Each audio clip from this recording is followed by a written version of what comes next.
Hello and welcome to JDStone Creations. My name is Johnny and welcome to part 1 of how to build that guitar there.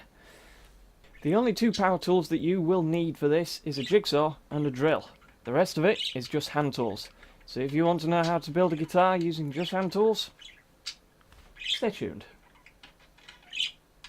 As you can see, it is Firebird guitar shaped. And we have a neck that I was going to use for a different project. It's having a very lovely piece of, I don't think it's pitch pine. If it is pine, it's sodding solid. And the idea of this, obviously it's not going to be that long. The idea, because it's quite thin, is cut around the outside, flip it over, trace around that, cut the same part, and then glue them together.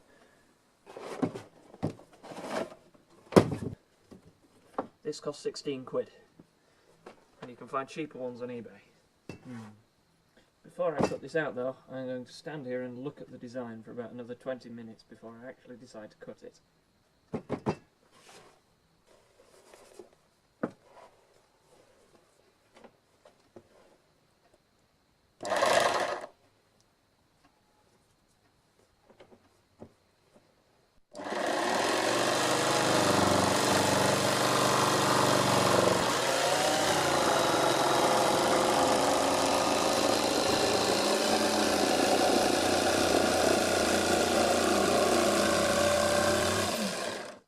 Can't go any further, there's a table in the way.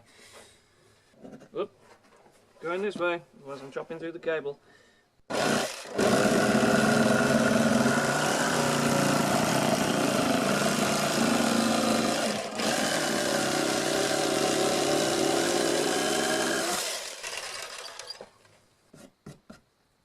Well, that's a wobbly cut.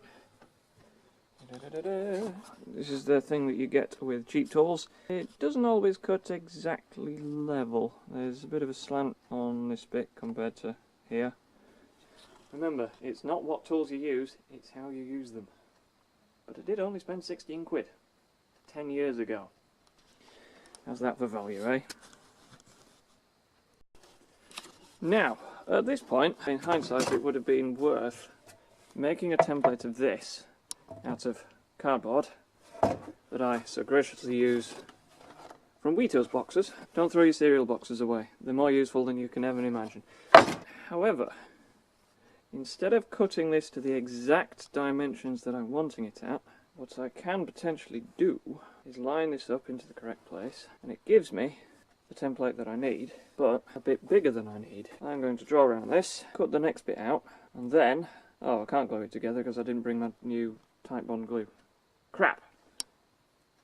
No, wait, because I still need to do some more cutting. Right, okay, I'll cut this bit. Yep. Oh. Oh, shit, that moved. Maybe I should have clamped this down first. So, lesson 1 from drawing around things. Hold it in place properly.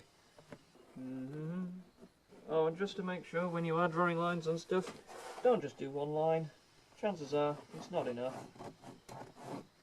Draw several, and then you definitely know you've got the marks all in the right place. Clamp it on. And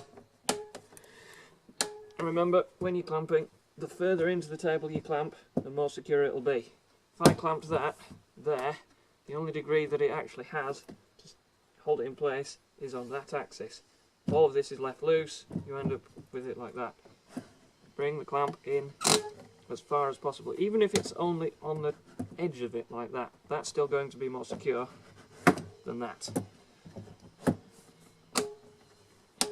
when you are clamping things up, if you are intending on using power tools, try and plan where the clamps go as opposed to how you're going to use the power tools. If I clamp it this way, it'll be less in the way of the jigsaw. See, I'm learning things from myself as I go along. Another little tip.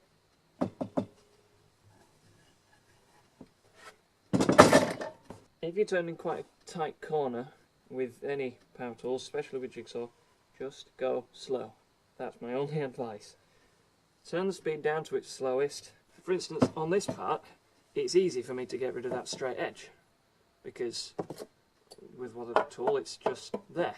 However, if you mess up in here, it's fair enough on this edge, where I've messed up a little bit there, I can easily get a file or something in there. However, into this tight corner, that becomes more tricky, and that's where you need to start spending money on expensive tools. So, go slow, get it right first time, you won't need expensive tools. Got it? Watch me mess up.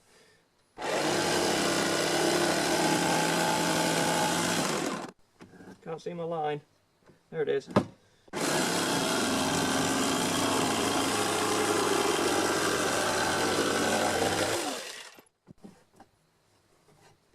Yeah, a bit wobbly around there, but nice and smooth around there.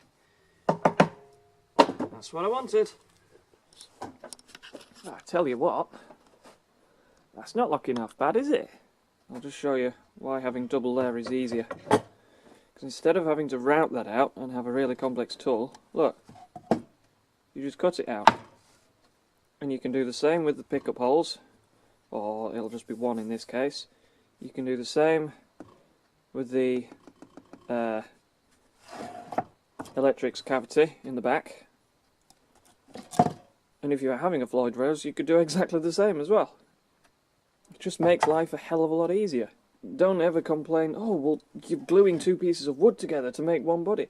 Well, you do that anyway when you've got 2- and 3-piece bodies. So, as long as you glue it together right, it's mint. So, the next thing to do is fit all of that, or at least drill holes to fit all of that. Where am I putting it? What am I doing? We have a pickup which I shall simply be using as the template, a bridge that I should have taken out of the bag first, a nut, strap blocks which they can go last, and we have some big washers for the tuners if need be, and of course we have the tuners themselves, which will all go up there. Anyway, I don't need them just yet. All very simple stuff. All should be nice and easy to bolt on. Oh, I forgot the controls. Don't I have them in my bag? Rummage, rummage, rummage, rummage. Oh, I'll tell you what I did bring. Tight bond glue. That's going to glue the body together. Right, let's get to it.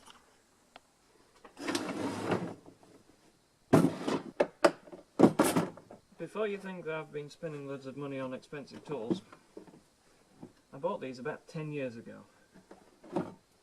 There's over 200 of them. But this all cost 30 quid. They're a bit cheap and they're a bit crap. But if you expect each piece to last one job,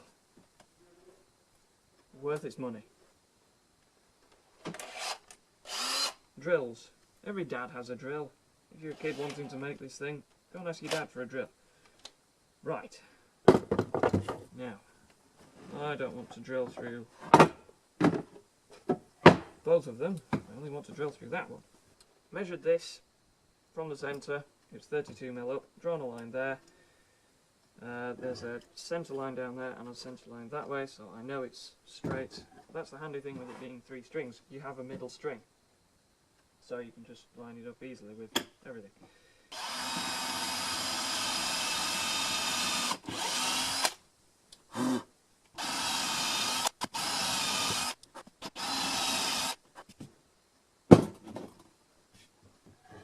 Four holes drilled. Excellent. Now, one thing about the bridge is, because of the way that it adjusts, you don't actually have to get the bridge in an absolute spot-on position.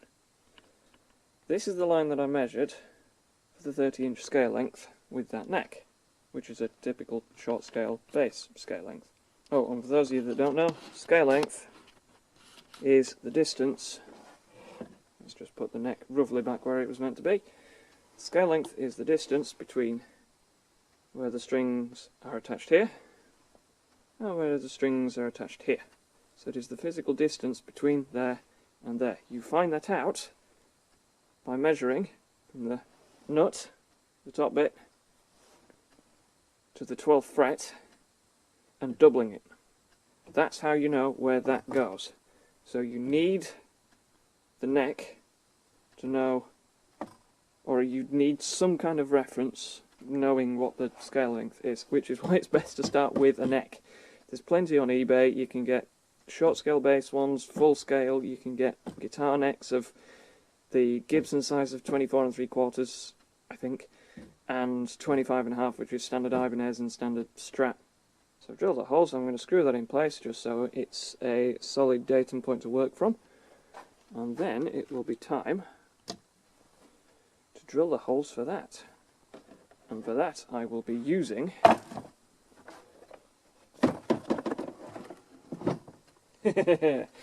some of those. As you can see, I have lots of lines measured here. Did a bit of measuring. End to end it's just under 90mm, and then that way was just under 40. This is pretty much the same dimensions as the bridge. Thought, okay, right, measure 12mm either side of that. Excellent. That gives me 90mm straight with the centre line of the guitar. And then we have the drill bit, 20mm, and this is basically the reason why I did all the measuring. Because this is 40mm either side of the pickup, if I drill every 20mm, I'll end up with a big hole. I'll just need to do the corners then with the chisel. Sweet! Let's put all that into action. Now you may notice I'm not using the correct drill bit.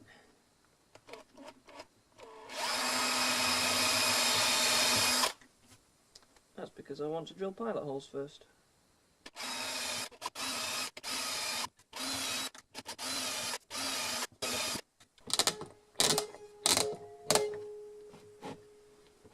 I think my clamp's broken.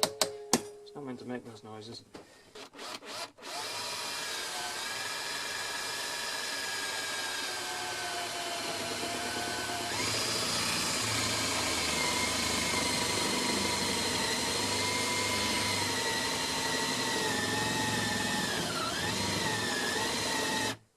It's worth pointing out at this point, you need something under your bench unless you're going to drill through it. I am going to drill into my bench because I don't really care.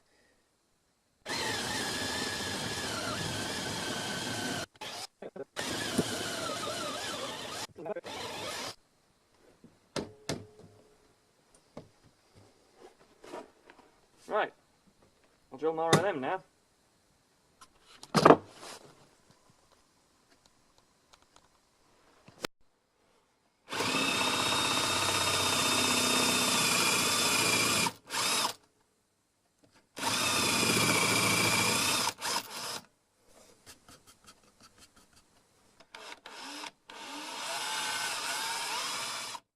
Damn it, the back isn't plugged in. I also have no idea where my dustpan and brush is. Never mind, I have spares, kind of. Whoops, missed. Whoops, missed. Whatever. Oh, the beauty of not really caring about the condition of your workshop.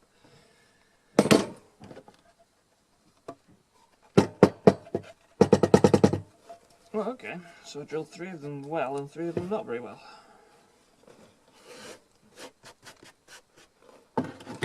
Huh.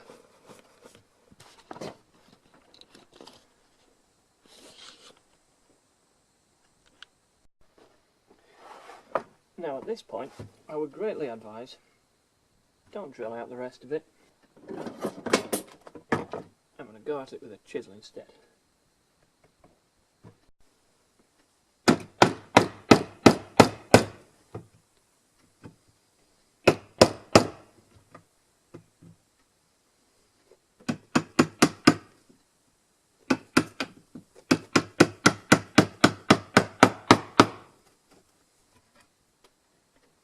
Well, it's working.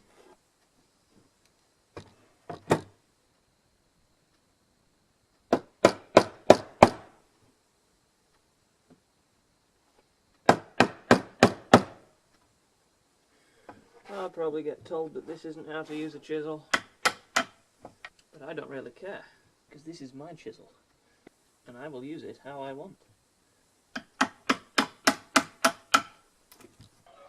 Please hold.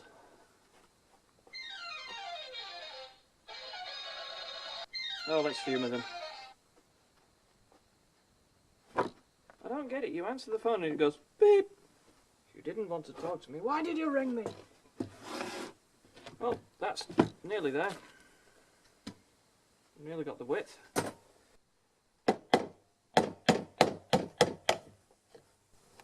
Well, that works.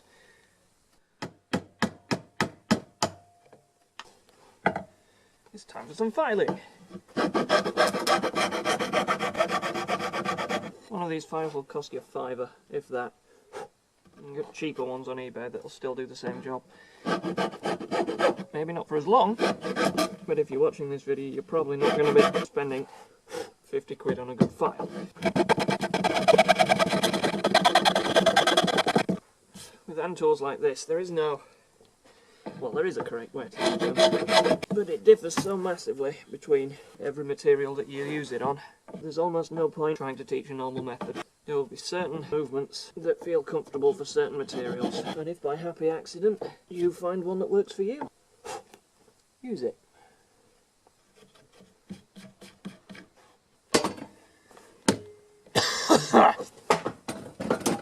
I'm an idiot. So, that's a pickup hole. It'll sit like that. Ta-da! Now you tell me that that's not the correct height. Thank you for watching this episode of How to Build a Guitar Using Just Hand Tools. Please subscribe, stick around, there will be many more parts to this. As always, stay creative. I'm sorry about the budgies.